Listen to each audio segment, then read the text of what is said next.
নমস্কাৰ বন্ধু বান্ধৱীসকল, স্বাগতম জনাইছোঁ মোৰ এটা নতুন ভিডিঅ'লৈ। বন্ধু বান্ধৱীসকল, আজি মই যিটো বিজ্ঞাপন লৈ আপোনালোকৰ ওচৰলৈ আহিছোঁ, এই বিজ্ঞাপনটো সমাজ কল্যাণ বিভাগৰ পৰা আহিছে।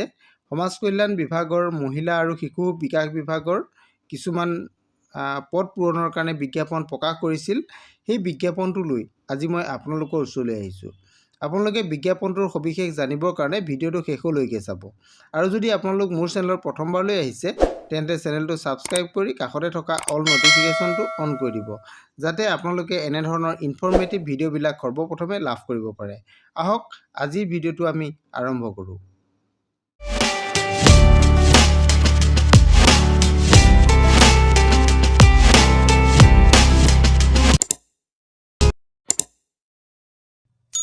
নমস্কাৰ বন্ধু বান্ধৱীসকল, আজি আপোনালোকৰ কাৰণে যিটো বিজ্ঞাপন আনিছোঁ, বিজ্ঞাপনটো আপোনালোকে গম পাইছে নিশ্চয় যে ছ'চিয়েল ৱেলফেয়াৰ ফালৰ পৰা প্ৰকাশিত এটা বিজ্ঞাপন লৈ আহিছোঁ। বিজ্ঞাপনটোত যিখিনি পদ আছে, পদকেইটাৰ বিষয়ে আপোনালোকক মই প্ৰথমে জনাই ল'ব বিচাৰিছোঁ। প্ৰথম যিটো পদ আছে আপোনালোকে চাওক, ৰেচিডেণ্ট ছুপাৰিনটেণ্ডেণ্ট, ইয়াৰ পদ আছে এটা।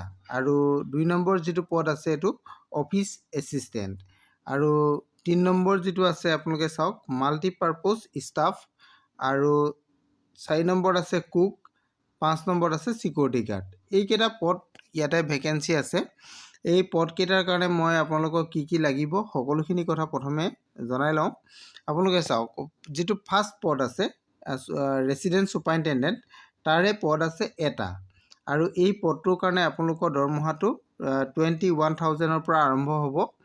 আৰু এই পদটোৰ কাৰণে ওমেন কেণ্ডিডেট বিচৰা হৈছে। আপোনালোকক ইয়াতে বিচৰা হৈছে ইন মাষ্টাৰ ইন ল' বা ছ'চিয়েল ৱৰ্ক বা ছ'চিয়লজিত বা ছ'চিয়েল ছায়েন্স বা ছাইক'লজিত মাষ্টাৰ ডিগ্ৰী হ'ব লাগিব।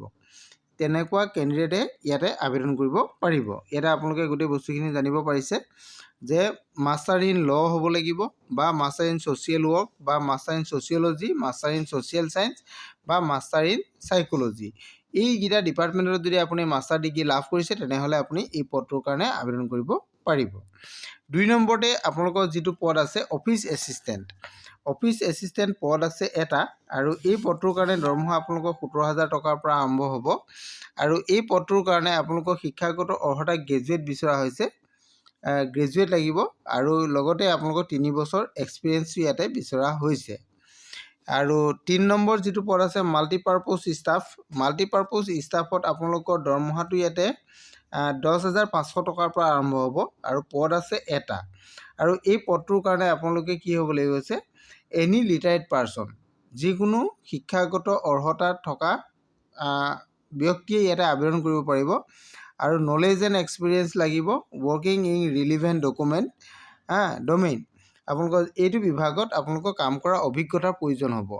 আৰু ইয়াতে হাইস্কুল পাছ বিচৰা হৈছে, আপোনালোকে নিশ্চয় এইটো গম পাইছেই। আৰু নেক্সট যিটো পদ আছে কুকৰ পদ। ইয়াতে কুকৰ পদ আছে 2টা। আৰু দৰমহাটো আপোনালোকৰ 10,500 টকাৰ পৰা আৰম্ভ হ'ব। ইয়াতো তেনেকৈ আপোনালোকৰ হাইস্কুল পাছ হ'ব লাগিব। আৰু যিটো আপোনালোকৰ কাম তাৰ ওপৰত আপোনালোকৰ এক্সপিৰিয়েঞ্চ ইয়াতে বিচৰা হৈছে।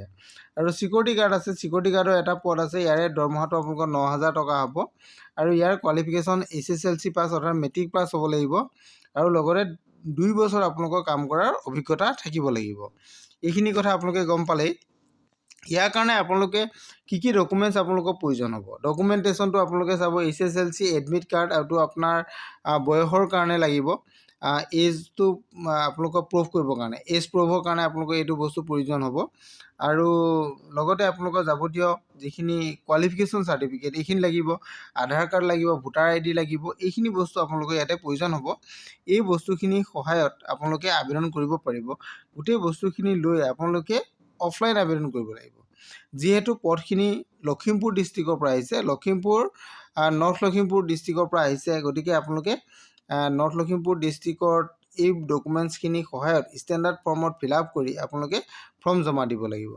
আপোনালোকে ফৰ্ম ক'ত জমা দিব ইয়াতে উল্লেখ আছে, আপোনালোকে চাওক।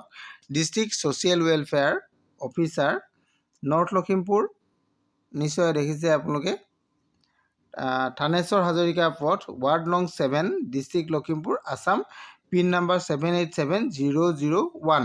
এই এড্ৰেছত আপোনালোকে ফৰ্মখন জমা দিব লাগিব। গতিকে এই এড্ৰেছত আপোনালোকে ফৰ্ম জমা দিব পাৰিব।